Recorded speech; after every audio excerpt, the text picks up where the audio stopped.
आपको पता है जो कराची का जो बीच टैन हो जाते हैं या फिर टैनिंग भी होती है। And SPF is really important. हाँ। एंड SPF आप सिर्फ सुबह को नहीं लगाता है, it's also like for the night, क्योंकि वो हाँ। आपकी स्किन को एक लेयर कर देता है, तो कोई बैक्टीरिया जो कोई नहीं तो आपकी स्किन तुम में नहीं नहीं जाना चाहती पिकनिक पे कि फिर मैं फिर इतनी दिन तक अपनी स्किन को ही सही करती रहूंगी टमाटर लगा लगा के। आई मीन आप हाँ वो भी कर सकते हो, बट फैमिली के साथ फन जाना is like that's a different. ज्यादा फार्म हाउस बेहतर लगता है हाँ पिकनिक के लिए। वो थोड़ा शेल्टर होता है ना, आई हाँ, थिंक दैट। उसकी वजह से। और तुम बताओ, तुम कैसे, अगर मैं गर्मी की कोई एक अच्छी बात पूछूं कि ये एंजॉय करती हो? गर्मियाँ जो है ना मुझे बहुत नॉस्टैल्जिक कर देती हैं। आपको याद है ना बचपन में जो हमारी समर वेकेशंस शुरू Yes. होते ही नानी के घर जाना है। Oh, yes. और नानी के घर वाली जो एक वो यादें, तो हाँ. अब तो नानी के घर वाली वो चीज़ें ज़रा ख़त्म होती जाती हैं ना विद एज। तो अब ये है कि लेकिन मैं उस जोन में चली जाती हूँ, उस मूड में।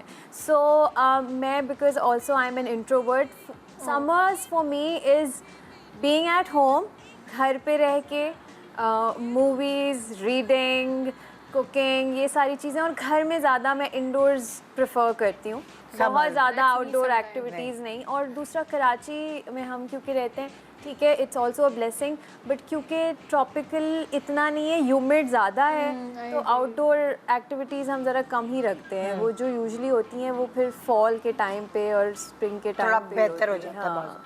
तुम बताओ, तुम कैसे अपनी समर्स को एंजॉय करती हो? फॉर मी मुझे ऐसा लगता है कि आई थिंक कोई भी ना डाइट को लेके अपनी सोचता है कि कुछ हैवी नहीं खाना, वो आपका दिल ही नहीं करता। हाँ। समर के अंदर ना मूड ही नहीं होता। एक तो ये बेनिफिट है कि आप स्मार्ट भी रहते हो हाँ। समर्स में, और सेकंड ये कि आप कुछ भी पहन सकते हो इजी। विंटर्स में सोचना पड़ता है कि नहीं, अगर हम कुछ लाइक लाइट सा पहनेंगे तो सामने वाले का सोचते हैं कि वो क्या सोचेंगे हमने ये पहना है। हाँ। विंटर्स में ड्रेसिंग का बहुत ख्याल करना पड़ता है। हाँ। उसके अकॉर्डिंगली आपको ड्रेसिंग करनी तो पड़ती है। समर्स तो की मुझे एक अच्छी लगता है बात ये है कि थोड़ा वेकेशन वगैरह पे भी अगर आप हाँ। गर्मियों में जाओ तो आप अपने इजी कैजुअल होते हो बिल्कुल। हाँ मतलब कुछ भी पहन लो इजी, कोई जिसका फैब्रिक का भी इशू ना हो, कुछ ना हो, मतलब इजी रहती है।